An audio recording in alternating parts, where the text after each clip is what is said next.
And we're live. We're here with Artist to Art, a curation of it all. PXP Contemporary. That's what we're doing today with PXP Contemporary. Welcome, everybody.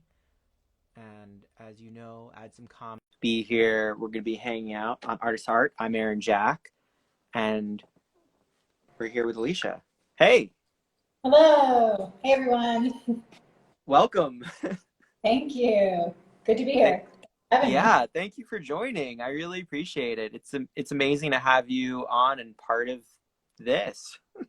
Cool. Well, I'm excited to be here, like I said. So let's chat. Yeah, let's chat. Let's chat. So why don't you tell everybody where you're at? Where are you right now? What's going In the on? world. Yeah, so it's a funny story. So a lot of people that connected me with me and know me for a long time know me from Philly. So that's where I started my career. I went to grad school at Temple and got my master's in art history there. So that's, like I said, where I started everything and where I connected with Kat really. And then after that, I ended up meeting my now husband. And I say that really he's been my biggest adventure in so many ways because I ended up moving to Chicago to be with him. So I lived there for a year. And then he actually wanted to live in Amsterdam. That was like his dream in life, his goal in life. So we moved to Amsterdam for a year, lived there.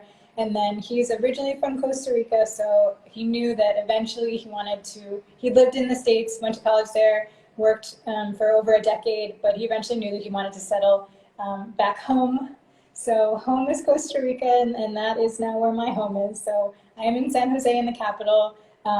It's funny, everyone is like, so you live at the beach? And I'm like, no, we live in the city, but it's a fairly small country, so we can drive to the beach pretty easily on both the Pacific and Caribbean side, so it's nice. Wow. How far is it from the beach there? It depends. I mean, it really depends on traffic. Traffic is horrible here. Like, I think it's probably comparable to LA or something. It's really bad. So on a good day, we can get to the closest beach in like an hour and a half. But the nicer beaches are maybe like 2 hours, 3 hours away. So it depends on the mood and how much we want to deal with traffic or not. Wow. And so how did PXP start and what exactly is it? Since this seems to be the thing. Yeah, that's my thing now. So it's a long story. I'll kind of do the brief part of it. I've been working in galleries pretty much since I was like 19 years old. I used to read the classifieds ads, which is probably really nerdy, but I noticed one day that there was a local gallery in Delaware, and they were looking for an assistant, and I realized, well, if they're looking for an assistant, they probably need help. Again, I was very young. I was not ready to have a full-time job. So I just reached out to them and asked if they would be willing to take on an intern.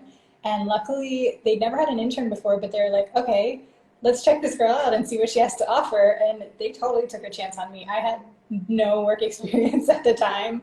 And that just like sparked such an interest in me and really led me down this whole path. So fast forward like 10 years later, I've been working in the industry for a decade. And Kat, who a lot of you guys know, the founder of Create Magazine, also an amazing artist in her own right. She was poking me the whole like 10 years, like, when are you going to start your own business? When are you going to start your own business? And the same thing, a lot of artists would ask me, a lot of my clients would ask me, are you going to start your own gallery? And for a long time, I resisted. I thought like, I don't know if this is right. I'd worked in more traditional galleries and I'm just like, this isn't the kind of business that I want. I don't see this working for me. And then in Amsterdam, actually, I worked with two different galleries they're gallerists who were doing things completely differently. And so from that, I realized, no, I can do it. I just have to build it on my own terms. And so in May 2019, Kat and I launched the gallery together. It's a platform solely online. So we were online before everyone else with all this pandemic. But no, I mean, it's something that we knew we wanted to be online only because, one, just the cost of owning a space and dealing with that overhead is too much, especially now. And it's a platform that focuses on emerging artists, really helps them have a platform to promote themselves, to sell work before they jump onto the next level. Because I realized that from working in galleries and from her being an artist, we saw this gap for young artists who just, they're ready to start selling, but oftentimes galleries won't even start working with them until they're selling at, $5,000, $10,000 a piece. Like, that's not realistic. You don't jump into the industry selling at that price level unless you're a very small percentage of artists who maybe get handpicked from a master's program or something. So we noticed the gap on the artist side, and then on the collector side, we also noticed the same kind of thing. Those galleries were not catering to people that want to invest in quality art, but maybe only have $100, $500, $2,000. And these people are ending up going to Etsy or like these really big platforms where they're just inundated with way too many things. There's not a lot of great quality. I mean, there are some like great pieces on there, but you have to really search and know what you're looking for. And you can just get lost trying to find those good pieces that are on there. So this is where we met in the middle. We're this place where we're smaller, we're more curated, and we have great artists, top quality artists who are really killing it. And then again, for the artist, it's good that we're small because we can focus on promoting them. They're not competing with hundreds of other artists on the site. And yeah, we get to be this cool platform that I like to call myself, I'm not the chief curator, I'm the chief cheerleader. That's what I do. I'm really their biggest cheerleaders. I'm always trying to find opportunities for them and get them, just get their work out there and seen in the world. So that's what we do. We're affordable art platform. Right now we're capped at $2,500. So everything is $2,500 or less, a lot under $500. So, that's also a great price point for people right now, I know. And we mainly focus right now painting, photography, sculpture, some collage. But I am so open to having more than that eventually. That's just been kind of who's applied so far. But I'm actively working to get, more fiber artists, more embroidery, a lot of different things on the site. And one last thing, Go for it. Keep going. So we launched this summer a new Maker of the Month series. So I decided that in addition to artists, so much of our community is also, crafters, makers, people doing functional objects and things. So I'm picking one person per month to feature, and they're basically just like all the other artists that we show. So I do a special collection of them. I focus on their work in emails, social blasts, and all of these things. And that's been super fun, especially this month.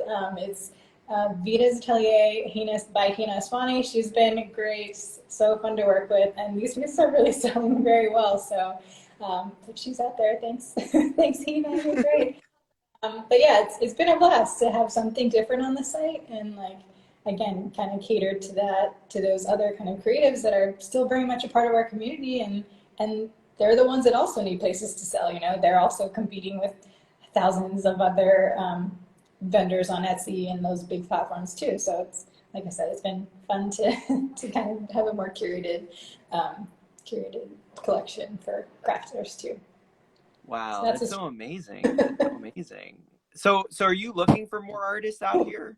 Because there's a lot of artists who follow me, and I'm sure there's a lot of artists who follow you. Are you currently looking, or what's that process like? How should an artist go about talking to you, or not right now?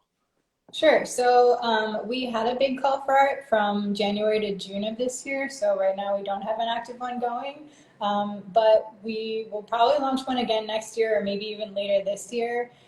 So just, like everything else, keep an eye on our social, join our mailing list. That's a great way to keep in touch with us. We always post about it a zillion times whenever we have a new call for art up. But another thing that we did for the first time this summer was to partner with Create Magazine. So we're going to be doing a joint exhibition with them, opening up probably late September or October at this point. So we may be partnering with them again for future exhibitions. And in that case, again, just keep in touch with Create Magazine online or on their email list as well. And you'll see those calls for art pop up periodically, and that's definitely the way to get in touch with us. We always review, all those submissions that come in that way. It's just, I know it's really easy to DM or to email us, but right now I can't manage all of that with everything, like all the artists that I'm already working with and with all the stuff we're already planning. So it's not that I don't want to work with your work. I love it. That's part of the reason for me starting the gallery, because there was great work and great artists that I wanted to support. But I mean, you know, you have to think about it the other way around. If you were already represented by me or working with me, then if I'm looking at 20 other people, I'm not focusing on you. So yeah, right now on hold, but yeah, in the future we will of course be looking for more artists. But I like that we're growing incrementally, but small, you know, just a little bit at a time. So not rushing to be huge. Again, we still want to really be that curated platform where people know that they will get top quality art.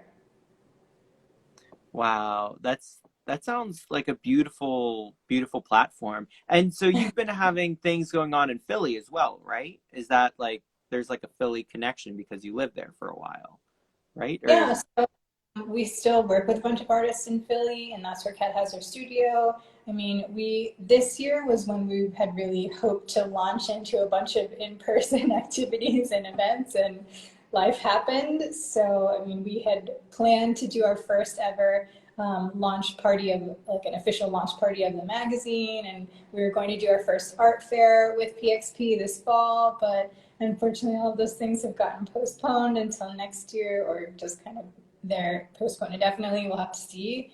But yes, in the future, once everything gets a little more settled and we all feel safe enough to be able to convene in larger groups, then we absolutely want to go back to really planning for things like, you know, workshops and classes and gallery shows and just kind of everything that we like to do with both Create and PXP together and even separately. So yes, look out for in-person events in the future. Unfortunately, right now they're still TBD, but it's on the horizon for sure. wow, that sounds amazing. Um, so let's get into some of the stuff. I think like images are always cool to check out, like what's what's happening in image wise. And I just want to say first, you've been before one moment before we get into that actually. You curated for show fields as well, right? I did. That was such a fun thing, and I'm looking forward to yours next week. So tune in, guys, to that one. Yeah, send it to Yeah. me, your graphics, and I'll post it on our end too, so people know to go. Oh, Because you're focused that would be on, awesome. right? Hmm? Because yours is What? focused solely on photography, right? Yeah, mine's focused on photography and like finding inner wisdom in this strange, strange time. So it's kind of this Mhm. like external view of it's this like external lens of an internal wisdom. So all photographers, I think there's about 16 photographers. You know, it's a it's a constant thing, but I and on my photography Instagram for everybody else out there, I've been doing lives with a lot of them. So this week I have a whole lot of lives I've already done. There were 3 yesterday and 1 today and 2 more later today. So I've packed my schedule full, I and see right that. now we're having a moment to see what you're up to. So that's what we're here. That's what we're here. So let's check out what's going on. Oh, this is fun. This is like really nostalgic, actually. So, in like March of last year, I think it was either March or May. I forget. I can go back later and find out. But anyway, we went to Superfine Art Fair in New York, and I know a few weeks earlier, this artist had messaged us, and she was Elisa Valenti, and I just saw her work, and I'm like, wow, this is so interesting. She's doing something so different. And so I like made a mental note, and I saw that she was showing at this fair, and we were going because a few other artists that we know, and actually one of the artists that we show with PXP, Mark Sheff, was going to be showing there too. So we were going there to just like say hi and support our friends, but I made a mental note like we need to go see her booth. And we went, and she was just the sweetest person and just such a force. Like her work is so powerful, and she is also just such a beautiful spirit. I mean, you see her and she like immediately wants to give us a hug and say like, oh my gosh, I love your magazine. And I mean, the work is just amazing, and it really touches so many people. Like, you follow her, and her whole feed is just so interesting. Like, her captions are very personal. She shares very intimate details about like, her struggles with body image and all of these things that a lot of women have gone through their whole lives. And so that story really resonated with me, and I decided to feature her as one of my in-depth interviews for Create Magazine in, I think, last summer. So I did, this was actually when we were also transitioning from just straight Q&A to essay articles, which is really cool. So now when you get the magazine, you not only get these like short kind of Q&A articles, but these really nice, like nicely written in-depth pieces that talk about their story and get into their narrative and really like get into the nitty-gritty stuff. So that was one of the first ones that I'd written. I was so nervous because I hadn't really written anything that in-depth in a long time, but she loved it and she was so happy about it. So yeah, I was really proud that that came out. And then after that, she's crushed it. This girl is on fire. She got featured in Glamour magazine Germany, the German edition. She's been featured by the Jealous Curator and been on her podcast. She was just recently reposted by Jerry Saltz. Hello. That's wild, but in the best way. So she's been amazing to work with, and yeah, I'm glad that I have some of her work up with PXP. Eventually she's definitely going to grow way too big for us, but that's okay. I'm glad to have her on now, and just, I've, really had the pleasure of watching her career explode over the past year. So I can say I knew her when. Well, I think that's a beautiful thing, that you're part of everybody who's a part, you become a part of their story. How do you feel like you've gotten into some of these stories? Like, it sounds like you've gotten pretty in depth in the writing, and then what are other parts of that like becoming part of the story of these artists that you find important to you? Yeah, for sure. I think that's a big part of it, because I'm also a writer. Then I can pitch media features, and I know how to do that, and I can write about them, and I've helped them also just find opportunities, because it's just something that I naturally do, and I can also, I don't just send them to everyone. I take time to really carefully like think which artists this would be good for and send it to them specifically. But no, you're right. I mean, they're always free to have me as a resource for anything, and a lot of them do come to me personally for advice.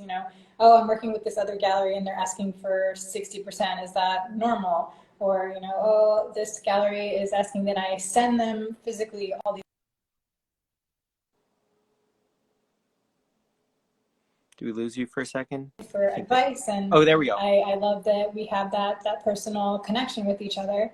In addition to, sorry, we're back. No. We had a little, we yeah, we had a little Wi-Fi issue there, but we're good. We're good. Okay, cool. So that they can come back to you. Yeah. You brought up, sorry. You brought up a really good point about like the relations between artists and galleries and here. And I think that's really important to maybe you have some insight, because I know that there's a lot of artists who watch me that have been asking me about like, what are the terms? What are the conditions? I know for myself, I just had my first solo show, and like what that was like. And thank you. Yeah, it's like over 170 pieces and crazy. And it was in it was in like this strange time. So maybe you have some advice for people out there as to like how to go, search for galleries, how to connect with them, how to go out there, and like what kinds of terms they should be looking for. Absolutely. So I'll use this as a quick chance to plug the book. Plug it. Plug away.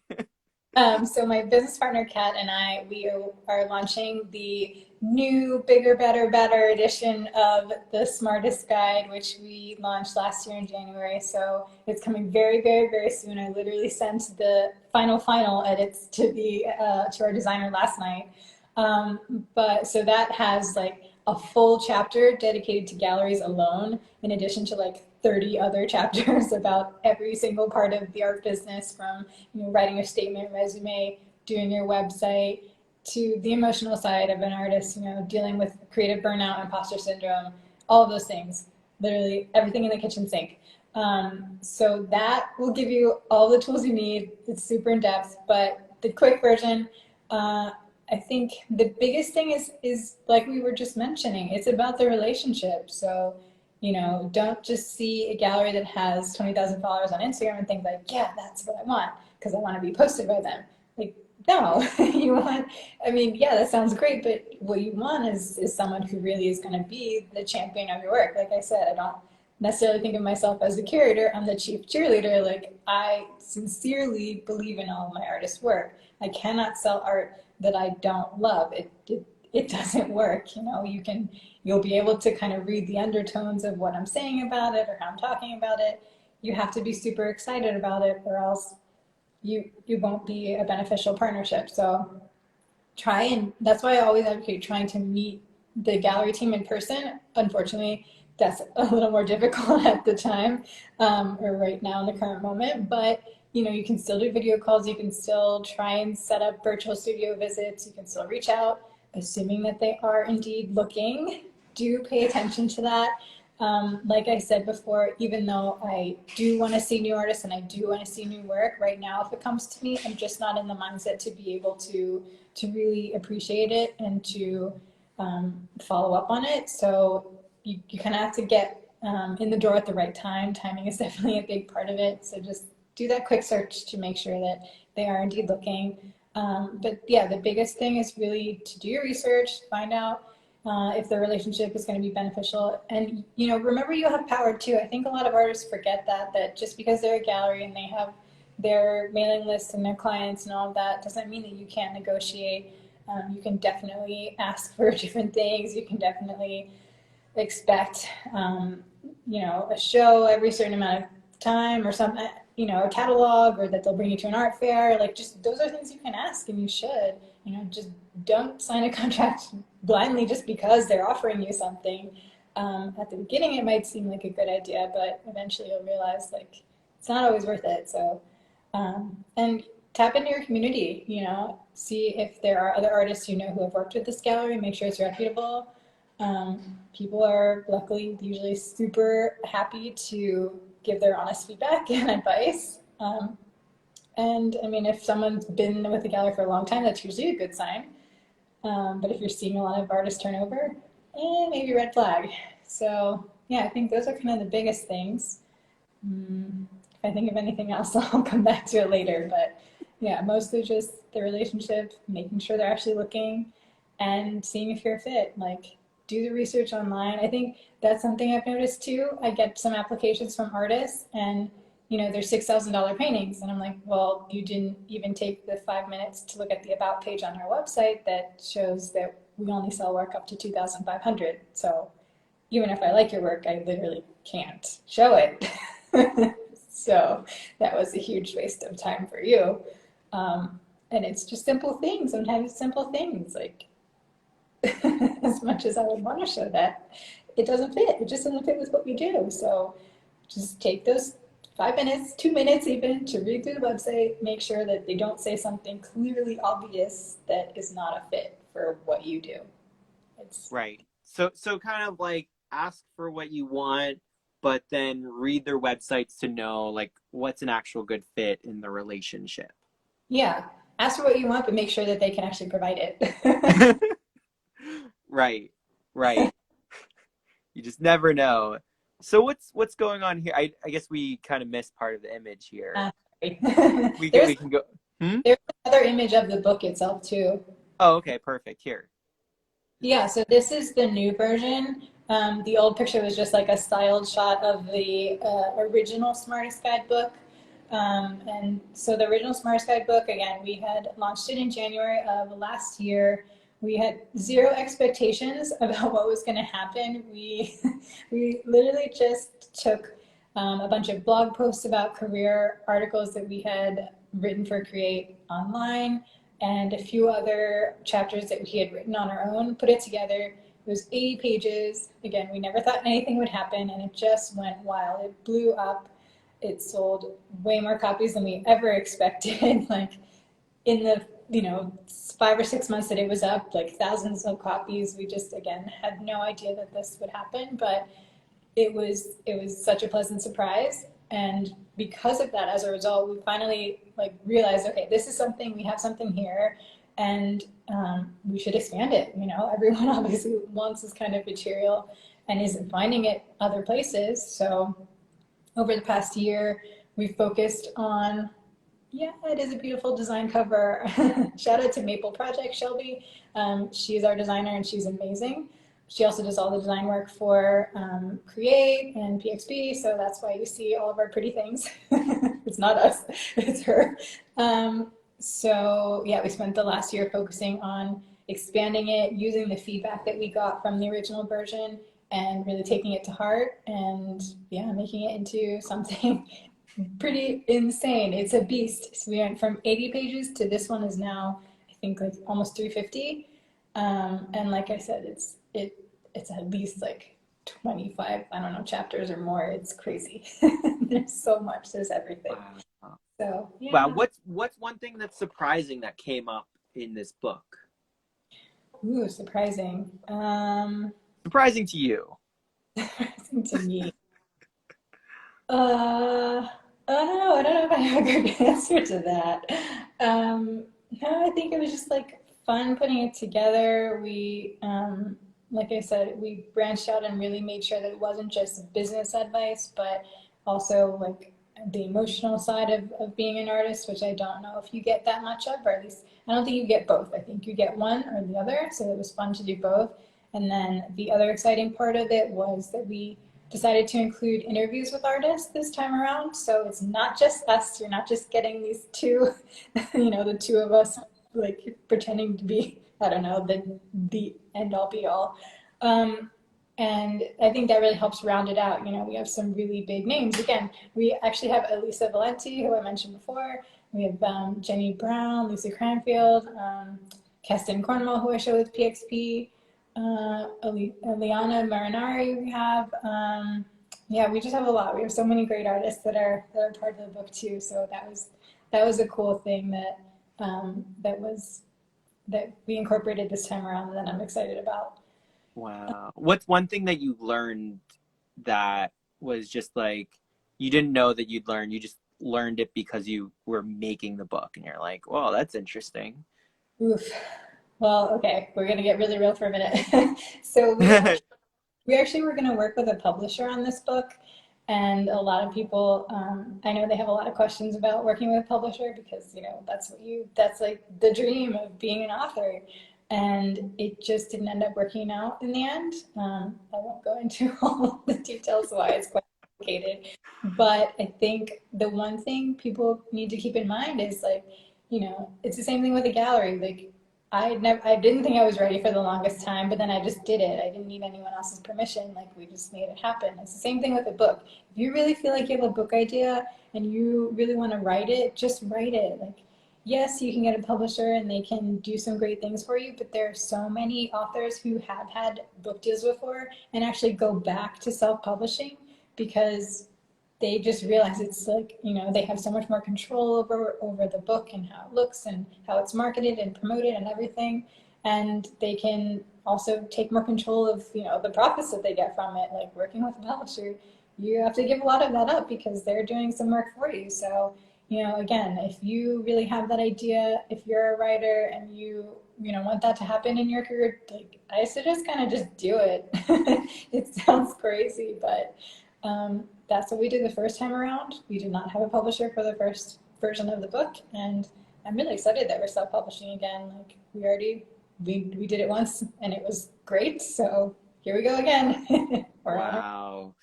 And you already had like some outlets, like you already had your own platforms that you were reaching out to. True. You had like large email lists that you already had compiled. Yes. Both of you together. That's definitely the caveat. You have to be aware that if you're going to market it on your own, you should have a platform of your own or access to one. I think the other part of it is when we launched it last year, the create community wasn't as big as it was now. A lot of it was just outreach on our part. We pitched ourselves to a bunch of podcasts and a bunch of blogs, and we were out there really hitting the ground, trying to send it to universities. Like I pitched it to art, where Kat and I went to undergrad, and they ended up doing a feature on us in the alumni magazine. So, even if your own platform is a little bit small, that doesn't have to be something that detracts you. You just have to be a lot better about pitching yourself and cold emailing and making sure that you have avenues to get it out there if your own isn't quite big yet. So I think that's still something you can manage to do on your own, but it takes work. So in the future, you might also become a publishing company. Kat has talked about that. I think, we're still a few steps away from that, but honestly, at the rate she's going, I wouldn't be surprised. Yeah, it seems like she's finding her own calm right now in this madness. We had a wonderful chat on Artist to Art a few weeks ago, and I'm gonna have her on again on my other project, on the Freedom Tapestry project. So that's with like Lena Headey and a couple others. We have we're between, I'm in Pittsburgh, and then we have a team member in LA, and then Damascus, and then, and then we work with artists all over the world. So Kat's going to be on that now. And so that's September 20 something. So check out that project, Freedom Tapestry Project. Okay. Just wanted to shout that out because Kat keeps getting brought up, and people should check that. We're very right. It seems like you work together a lot. What's going on here? I guess we're kind of missing part of the. Sorry, I should have sent you more horizontally aligned images. So that one was a piece. It's a piece by Erica Norris, and she was an artist who we were showing in our previous exhibition one. Unfortunately, it just closed over the weekend, so if you didn't see it, you missed out. I'm sorry, but there are still a lot of great works on the site right now, so we're not dead just because the show went down. There's still I think over 100 pieces, 150 pieces on the site. This show was very exciting because it was our 1-year anniversary show. So it was this celebratory event to just be excited about the fact that we made it to 1 year in business, which a lot of businesses don't, and especially right now with everything going on, I know a lot of businesses are struggling, and I really feel for them. It's a tough time, but I am happy that I'm not one of them. Because it's not really me. I think the most wonderful part of having the business is that when we sell, it's not that I win something. It's like the artist wins. I get excited for the artist. I don't get excited for me. Every time we do a sale, I still do a happy dance. I get super excited. Just really the most fun. The show was really ambitious. It was our biggest show yet. We had 31 artists in it, over 100 pieces of work, which it's always the craziest thing when I before 2 weeks before I put up a show, I'm like, what did I get myself into? Why did I pick so many artists? Why did I put up all this work?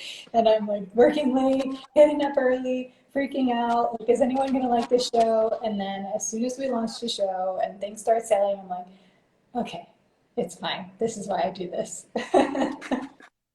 But yes, if anyone wonders, I definitely still get nervous. I still freak out the night before the show goes up, and I'm but wow. And so that's online, or is that in person? So right now everything's still online. Like I said, we had hoped to do our first in-person fair and maybe even some shows this year, but with everything that happened, it's just not we don't. It's not happening right now. Everything's changing. But you can see the shows online when we have them. Right now we're in between, but our next one will be coming up soon. I'm going to be doing a collage show, so that's really fun. It's something new for us. We haven't done a fully collage focused show, so that will be coming in mid-September, and I think right now I have 11 artists in it. I need to double check that number, but I think 11 artists. So I'm really excited that we're going back to something smaller. So it's a very curated, show that'll just be very small, but good. very good. There's some cool new people that we're going to be showing. So stay tuned. Wow. So how do you show that? Like, is that all online, like an online platform, or how do you go about doing that?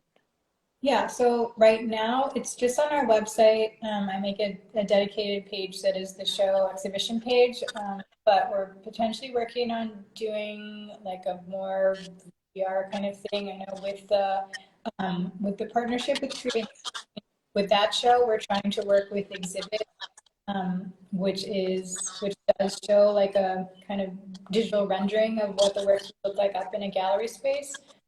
So we'll have to see how that turns out. It's the first time trying it out, so we'll see how well it works. And if it seems like a fit, then it may be something we incorporate more consistently going forward. So, like I said, we're constantly experimenting, trying to make the experience of seeing art online as close as possible to what you would experience in person. I know it's never going to be quite the same, but at least trying to make it, interesting for the collectors and people viewing the show. Yeah, because it's a really difficult thing. A few months ago, I put together a show for Fringe Fest Pittsburgh, and it's like a virtual walkthrough in digital space, and all the works hang up on walls and like digital. I'm just like, that's why I'm like curious. What are other people doing, and how does that? What are people looking at? So feel free to share it. And I've had people on these on like the free on Freedom Tapestry Project. We've had people on from augmented reality to virtual reality to just like all of these different technologies. So if you're happen to be looking, reminded of something that you've seen that's inspiring, feel free to share. Yeah, for sure. I think, um, like I said, we're in the process of trying to see if this platform with Exhibit works for us. But for now, we've also just been kind of focusing more on getting people on lives like this, or like doing takeovers and blog interviews. So even if we're not able to mimic the experience of seeing a piece in person, we're still going very in depth with learning more about the artists and giving them the space to just share and talk about their work. So that's been working out really well. And I love doing those because, well, one, it's nice they take over my social media job. But two, they're just really fun for the audience. It's nice to get a different voice and on the platform and just like I said, have them share more in-depth information and insight into what they make, why they make it, what their passions are, what their family is or what their history is. And yeah, like I said, those have been going very well. They've been getting a lot of positive feedback and a lot of engagement. So you'll definitely see more of those going forward. Cool. What's going on here? This is my office. So I'm kind of like on the other end of that right now. But yeah, it's funny. I've been working freelance for about 2 years now. And this is the first time that I have a dedicated office space. So the pandemic was good for me in terms of finally getting a space together. So yeah, that's PXP headquarters right there, also behind me. And I like that I have a little dedicated space finally instead of working from the couch or the whatever, the kitchen island or the kitchen table. But I mean, I think it shows like it's real. Like it's a small business. I didn't want to spend the money on going to a co-working space. Was very bootstrapped for a long time and doing it with the small resources that I had. Kat was the same. She worked out of her apartment for a very long time until she finally got her studio. So I think, you hear a lot of stories of like the entrepreneur jumping into this thing and then they have an office but like, no, it's a lot of people working on their floor and really just trying to make it work with what they have. So, but that said, it's like I said, it's like really nice now that I have the space because then I can also decorate it. So you can see little pieces of art there and some behind me too, and create magazine. You're welcome to pick up the phone and show people around if you so And choose. like a little complicated, but this is like, yeah, my bookshelf and then my desk over there. That's where I sit sometimes, and then just easier with the lighting here too. Oh yeah. But yeah, and I did a little mural too that I painted Oh on. cool. Yeah, so that there. Don't make sure my Right. phone stays stays right. Yeah, so that's my office. That's your office. And that is another office. So yeah, I sent this picture because this is one of the flexible like things about working for yourself. Luckily, in Costa Rica, my husband, his father owns a dairy farm, and so we can go out there and work from the dairy farm, and it's very quiet. There's just the cows and a lot of rolling hills. It's beautiful, and we went out there in June to just get a break from the city and take a breather. So it was really, really nice to get away and kind of forget about things for a little bit. And that's Wow. also by where the volcano is. So yeah, like I said, it's just very serene and quiet and nice to get away. So sometimes I work with that kind of view instead of this one. It's beautiful. Is it? And another office, so this is, I just mentioned Kat. For a long time, she was just working in her apartment, but eventually she got her studio in Philadelphia in a really, really cool building with a bunch of artist studios. It's 1241 Carpenter. That's actually where I had one of my very first art jobs ever. I was working as a studio assistant to a printmaker, and I still consider him like one of my most like amazing mentors. And so this is just a picture of me in her now huge studio. She started with a small one and then got one that was like quadruple the size. So she has a space for working on admin stuff and then one side for painting. And then I'm actually sitting under the painting that she made of me, which was such a surprise.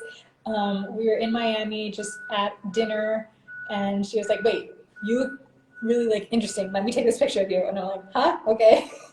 And then a month later, she posted a sketch of me, and I was like, "Oh my god, I can't believe you actually painted me."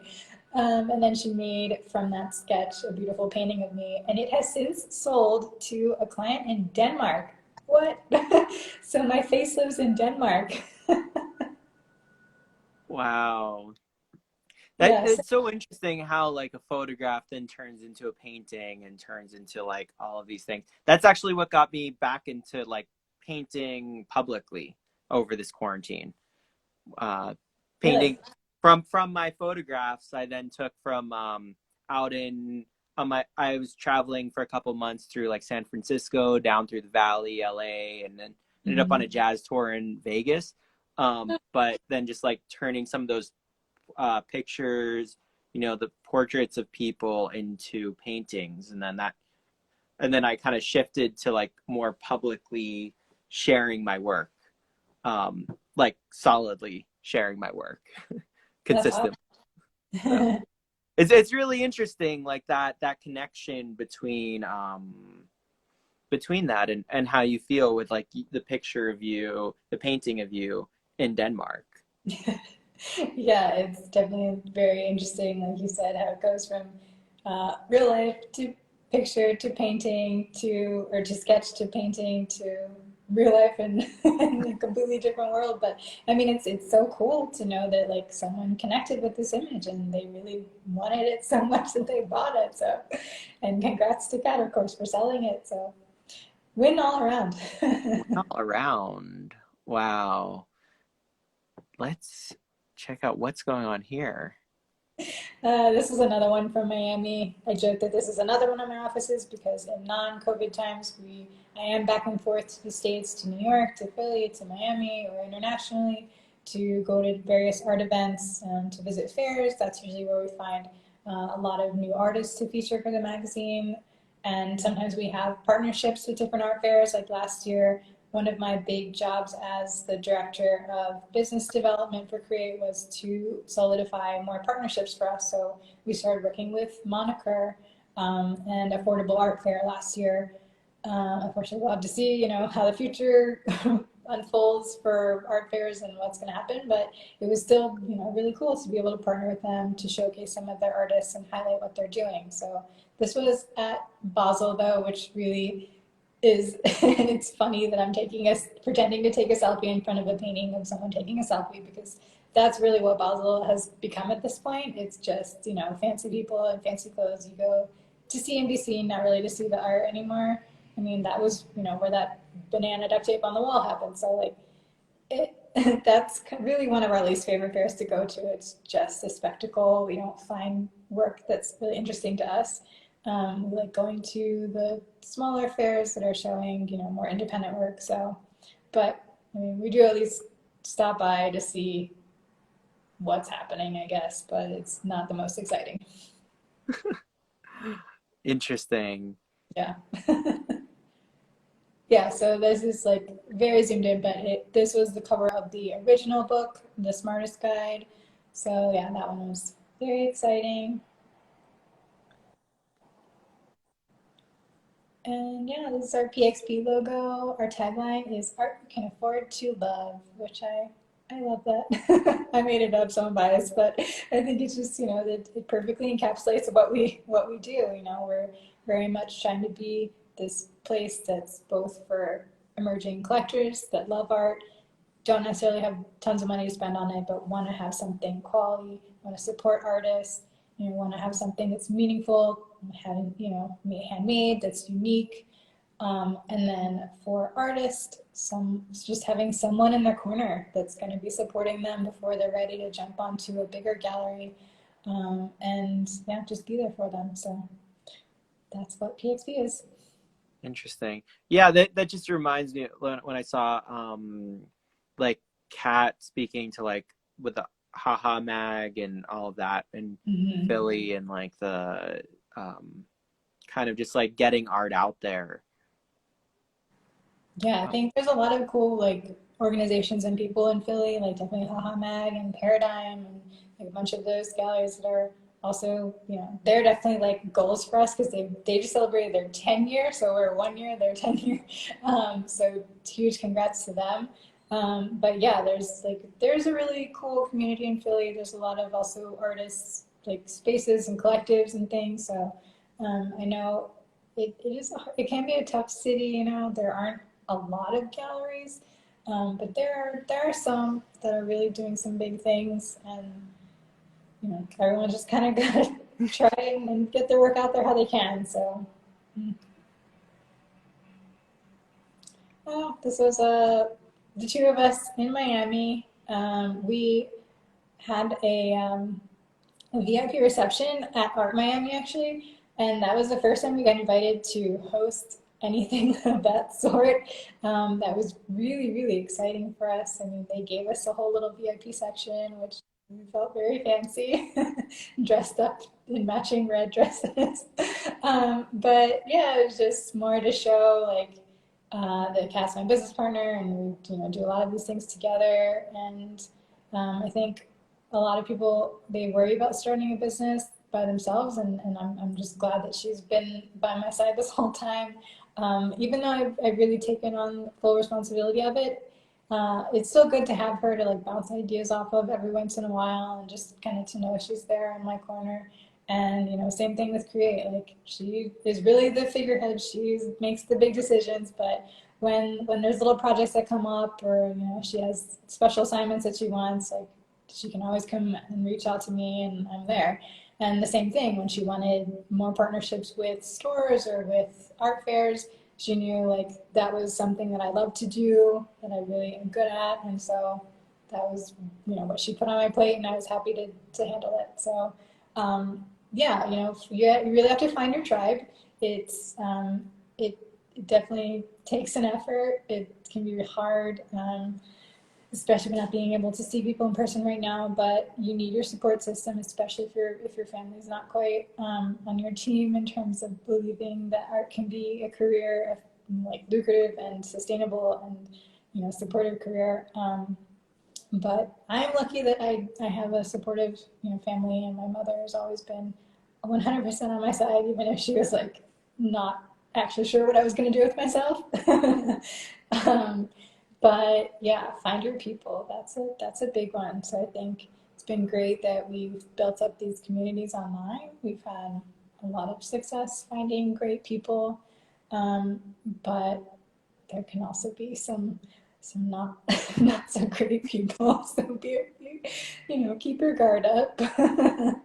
But luckily they're few and far between in my experience. There's mostly just been good people.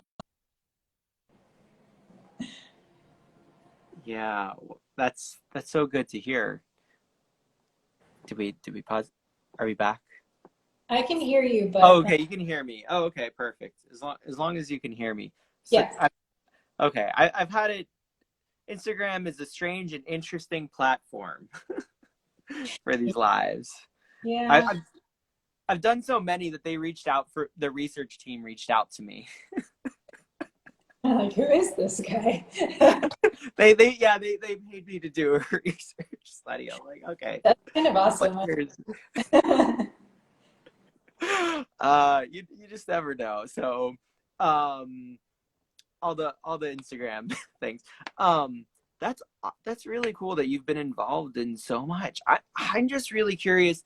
I think this is really so inspirational of what you bring here in terms of like business development and business development for like arts and arts organizations. And this seems, I don't know, seems to be like a very strong suit of yours, like where art and business dev like combine. Yes, um how what sorts of like, because that's a certain like passion and skill set, and I'm curious like where some of those could you know be shared on the business development side, for artists, besides just being an artist, how to maybe step out and be like, oh, I'm going to develop like these partnerships or develop something that's greater than, like use my imagination of like how to use your imagination of like business dev. I know we only have maybe 5 minutes left, but I think this is really important that you really step outside of like what the role like is and who I should reach out to and go after these absolutely. different concepts. Go Absolutely. for Yeah. it. You can definitely step beyond what you think an artist is. And I think that's actually one of the exciting chapters that I wrote about in the book. I forget if it was no, I think it was in 5 Things I Learned About Working in the Art World. And I talked about how, from the outsider's perspective, everyone else thinks that an artist is this, they define us like this. But right now, what we're realizing is we're all of this. We're everything. We can be whatever. You don't have to just be painting in your studio 5 days a week and that's an artist. No. You can be designing things, you can be making murals, you can be like everything. You can be hosting a podcast, starting a magazine. You can be a curator in addition to an artist. You can be a gallerist in addition to an artist. I mean, really, like the sky is the limit, and I think that's something that we just push like crazy. We tell people, if you have any ideas for a business or a platform or a podcast or a book or whatever, do it. It, if you see the need for it, then other people probably do too. That's where a lot of businesses start. You find something that you think is missing and you fill that need or you fill that gap. And that's exactly where Create happened. That's exactly where PXP happened, where our book happened. So if you're seeing something that's not out there, do it, start it now, because we need it probably. So that is just the basic idea of business development. But beyond that, I think also, people see like, oh, you have all these like press features, or oh, you're working with these big art fairs, or oh, whatever. But a lot of this isn't because I waited around and they came knocking on my door. No, that barely ever happens. It's because I pitch people and I do it a lot, like a lot. So I'm a huge advocate of cold emailing, of pitching. I don't really do much cold calling anymore at all. But if that was something that I thought would get me results, I would do it. So if that could help you, sure, try that out. But yeah, definitely if you, especially because a lot of times organizations don't know that they could benefit from working with you, especially if they don't know you. So even if they're not necessarily looking for, they don't have like a call for art up, if you think that working with them could benefit the both of you in some way, reach out. Absolutely. But I will caveat by saying you need to have a clear plan. I think a lot of people reach out and just say we should collaborate, and as much as that sounds or seems like you're taking a big step, it just doesn't go anywhere because, yeah, like someone might say like, yeah, yeah, cool, but there's no idea, there's no action step. You need to come at them with a plan. Like, I want to work with I don't know, let's think of something, a brand, and I want to share my designs with them. And I think we should have a line of t-shirts, I don't know, that part of the proceeds go to this charity. Like, come to them with a specific idea that you want to execute so that they can execute it. And don't make them come back to you with like an idea. Hopefully that makes Right. sense. Like, because they're not going to be thinking of the idea. Basically, it's like your job is the one doing business development. Your job is to come up with like this crazy idea, and it might not be that, but at least to like have that first idea or two that you can be like, wouldn't it be cool if kind of thing, right? Yes. Yes, don't have the courage. Have the courage, because that's the thing that gets you from I have the idea to I make the idea happen. And like, really, sometimes that's all it is. Like I said, these companies, like, it's not that they don't want to work with you, they just don't know. If they haven't seen this idea yet and they don't know your work, like, they're not coming on people, they're not knocking on people's doors, like I said, but that doesn't mean that they wouldn't work with you. They absolutely would. So many of them would. It's just a matter of like pitching them the right thing. And it goes back to the same things that I said with the gallery. Like, as long as you're doing your research, as long as you're pitching to hopefully a specific person that you find, and you're really being super clear about what you want to work with them, why you specifically want to work with them. Like, don't do blanket applications. I hate that. Such a pet peeve. I get them all the time. Like, I get pitched for marketing services a lot, like every day at the gallery. A lot of them are, companies that are international, maybe from India or whatever. And they're just like, I can do your SEO and blah, blah, blah. I'm like, no, tell me why you think you can do something for me, my business specifically. Like, send me some kind of case study. Like, I don't know, tell me how you will be able to market to clients. Like, how are you going to sell art? It's the same thing with, How you're going to deal with my issue that I have. yeah, like, How you're going to solve my problem yes, because you've done your research. my specific PXP problem, like, don't come at me with something that's super generic. Delete. That's what I do.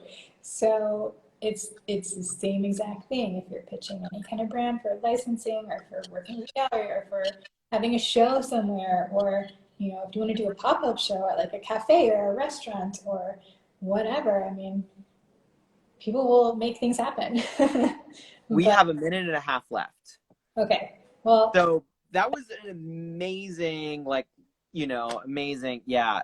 And that last part, I think, especially like, I think artists really need to listen to. Like, artists can do so much more, and to come at it as like a problem solver in that way. yeah, love that. And to just follow those ideas. So do you have any last words? I have one or two last things I need to say. No, just like I said, have the courage, start things, and don't be defined by the box that everyone else puts you in. You're everything out of the box. So really, everything doesn't have a limit. Sky's the limit, really. So go after it. And just PXP really quick. We will have the next show coming up in mid-September. Please keep an eye on that. And then, but there's still a lot of great stuff on the site, so go look, please. Okay, that's it. Thank you. Thank you so much for joining. I'm Aaron Jack. Would you like to say your name so that you can say your name? Alicia Puig of PXP Contemporary. Thank you so much. Perfect. Thank you so much. I'll be at Showfields next Tuesday, the 25th. This is artist to art. That's how we're doing this. And so thank you so much. I'm going to be back on my photography account with 2 more photographers today, and then I'll be back on Thursday and Friday with 3 or 4 more each day. So, and then I'll be back here next Tuesday, or the following Tuesday, actually, because next Tuesday I'm at Showfield. So thank you very much, and the Freedom Tapestry Project on Thursday. All right.